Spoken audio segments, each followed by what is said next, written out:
Merci, Monsieur le Président. Je vous laisse répondre à ces questions. Bien, merci. Donc, tout d'abord, concernant les questions liées à la production agricole, les satellites sont appelés à jouer un rôle de plus en plus grand. Et on voit qu'aujourd'hui, dans le monde entier, on fait de plus en plus de ce qu'on appelle du precision farming, c'est-à-dire l'utilisation des satellites pour savoir où est-ce qu'il faut arroser, où est-ce qu'il faut mettre de l'engrais, à quel moment il faut récolter.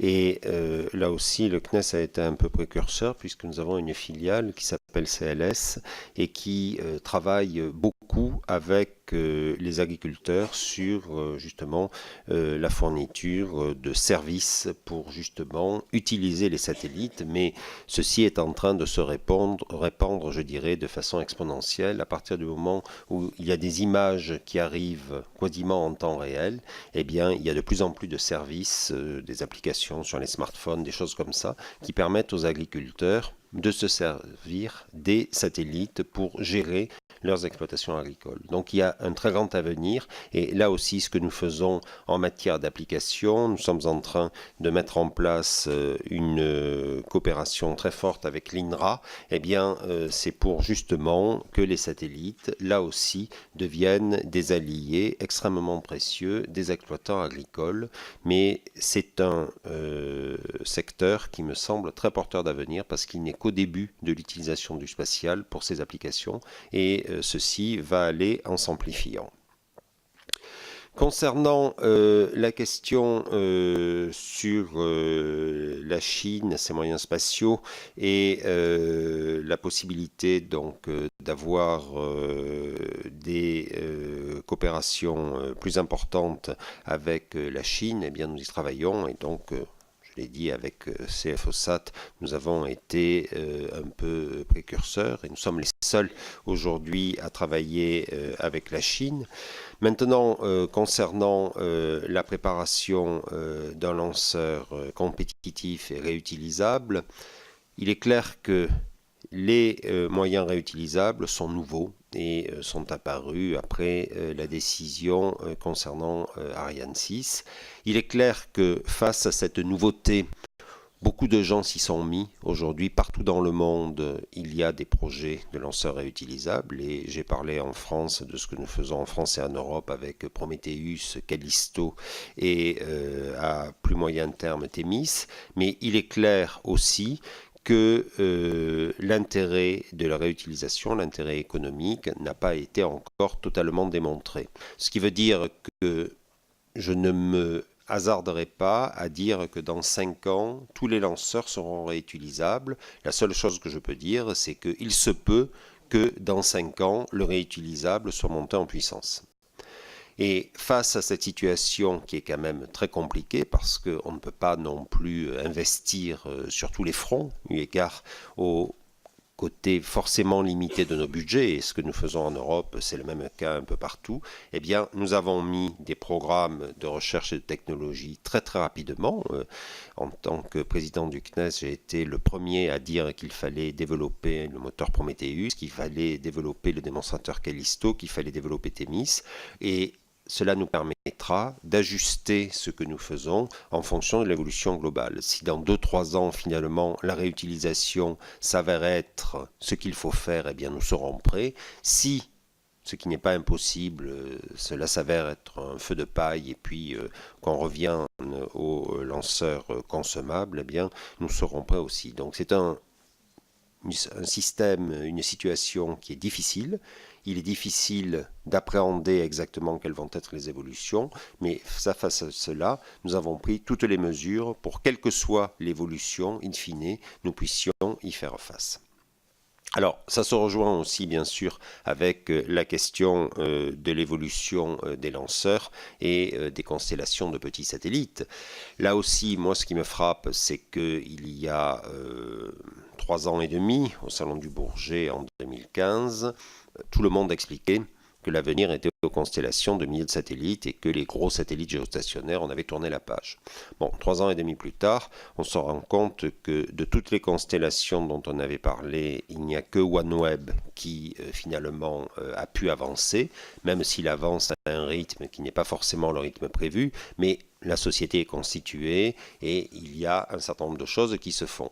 Les autres constellations dont on parlait, notamment celles de milliers de satellites de Google ou de SpaceX, pour l'instant sont restées à l'état de projet et on voit bien un regain d'intérêt pour les systèmes géostationnaires. Donc là aussi, il faut être prudent. Cela dit, nous avons eu sur les satellites la même attitude prudente mais en même temps ambitieuse que sur les lanceurs. Dès que ces projets de constellation sont apparus, nous avons aidé les industriels français par le cadre du PIAVE, et en particulier, si certains de nos industriels ont pu s'embarquer dans les constellations, eh bien Airbus, vous le savez, a été retenu par OneWeb pour fabriquer les satellites. Même au niveau des sous-systèmes, Sauderne a développé un viseur d'étoiles d'une technologie remarquable avec des coûts de production qui sont très inférieurs à ce qui se faisait jusqu'alors. Ceci s'est fait dans le cadre du plan que nous avions mis en place. Et puis aujourd'hui, ce qu'il faut quand même constater, c'est que les grands projets de constellation, eh bien, les seuls industriels satellites qui soient présents sont les industriels français. Donc j'ai parlé d'Airbus pour OneWeb et on peut parler aussi de Thales Alenia Space pour Iridium et d'autres projets qui sont en cours de développement. Mais là encore, il ne faut pas mettre tous ses œufs dans le même panier et il ne faut pas penser que du jour au lendemain il va y avoir des ruptures technologiques très brutales. Il faut être prêt à faire face quelle que soit la situation et je crois que c'est ce que nous faisons. Ensuite, sur la question toujours des lanceurs et donc la question de la réutilisation, bon, j'entends dire que le modèle qu'on était dépassé au point de vue technique. Je me permettrai peut-être de mettre un bémol. Sur les questions de gouvernance, nous avons quand même bien amélioré les questions de gouvernance en poussant les industriels justement à créer Ariane Group. Bon, cela dit, il faut être conscient que nous avons un tissu industriel européen est donc éclaté, là où chez nos concurrents américains, nous avons une usine et où d'un côté arrivent des tôles et de l'autre côté sortent des lanceurs, mais là aussi c'est en quelque sorte le prix à payer pour mutualiser nos dépenses au niveau européen. SpaceX n'a pas de problème européen parce que tout est financé par l'État fédéral américain. Il se trouve que pour financer nos programmes de développement, nous avons la question d'un financement européen avec un retour géographique, à savoir que lorsque l'Allemagne met de l'argent, elle entend bien que ceci profite en partie à l'industrie allemande, ainsi de suite. Et donc c'est le modèle européen qui a ce qu'on peut qualifier de défaut par certains côtés, mais aussi des qualités par d'autres côtés, parce que ça permet de faire le tour de table que sans ce modèle européen, nous ne saurions pas faire. Donc là aussi, c'est un modèle qui est un peu particulier, mais qui sur nombre de sujets dont j'ai parlé au début de mon exposé, fait quand même la preuve au quotidien de son efficacité, de son succès. Nous sommes dans une situation un peu disruptive sur les lanceurs. Vous observerez que sur les satellites, quand même, l'Europe continue à faire la course en tête. La situation sur les lanceurs est un peu particulière. On est en train de faire face et je suis à peu près convaincu que d'ici assez rapidement, eh bien, les choses seront rentrées dans l'ordre. Quant à Galileo et au GPS, là encore, Galileo est en train de monter en puissance. Et je vous disais tout à l'heure que d'ici 2 ans, tout le monde, y compris GAFA, utilisera Galileo. Parce que Galileo est plus précis que le GPS et que Galileo a la datation.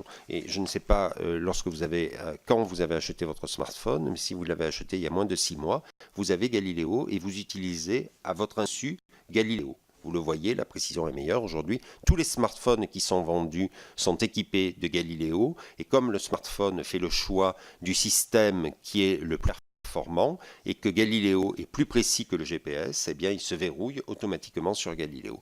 Alors, ce n'est pas écrit, alors c'est peut-être le reproche qu'on peut faire en termes de communication, mais de la même façon que lorsque vous utilisiez le GPS, il n'était pas écrit que vous utilisiez le GPS GPS. Aujourd'hui, ce n'est pas écrit. Si vous avez, je ne vais pas en parler dans cette enceinte, mais il y a certaines marques qui vous permettent de savoir quel système de géolocalisation vous utilisez.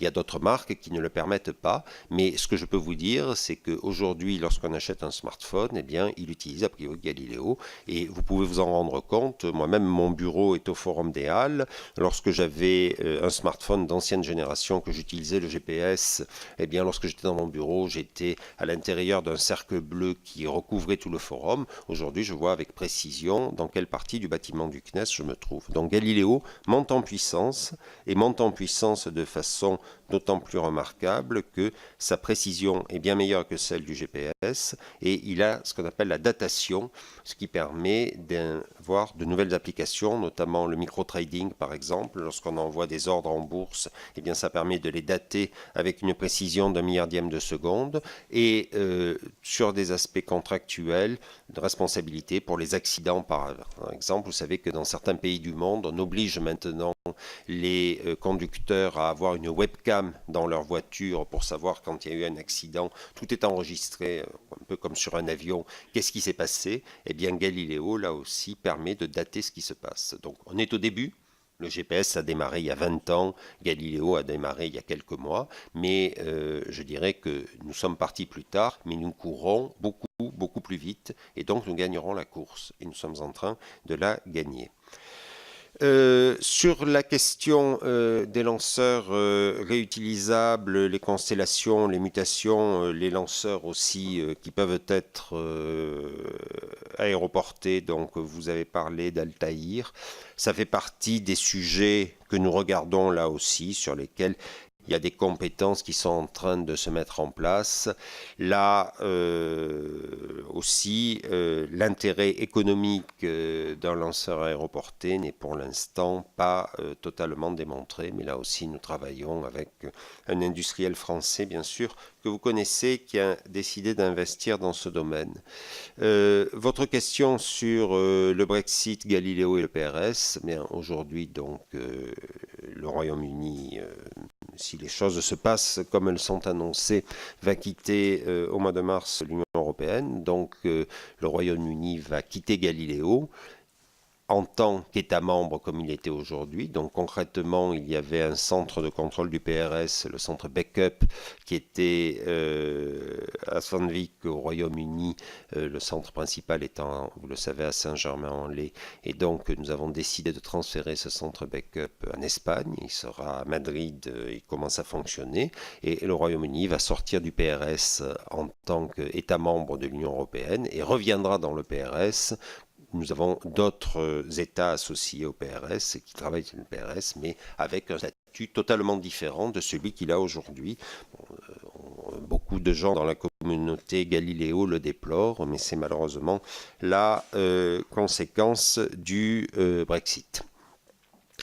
Enfin, la dernière question portait sur la Chine et l'effort chinois. Donc, comme je l'ai dit, bien sûr, nous sommes un précurseur dans la coopération avec la Chine. Vous avez dit qu'en 2024, il n'y aurait pas d'autre station spatiale que la station chinoise. Je ne suis pas sûr que ce soit exactement comme ça parce que la station spatiale internationale continuera jusqu'à ce que le Deep Space Gateway prenne le relais et donc je pense qu'il n'y aura jamais de période où l'équipe qui participait à la station spatiale internationale ne sera pas en orbite, donc il y aura certainement un recouvrement. Mais il est clair que la Chine est extrêmement active.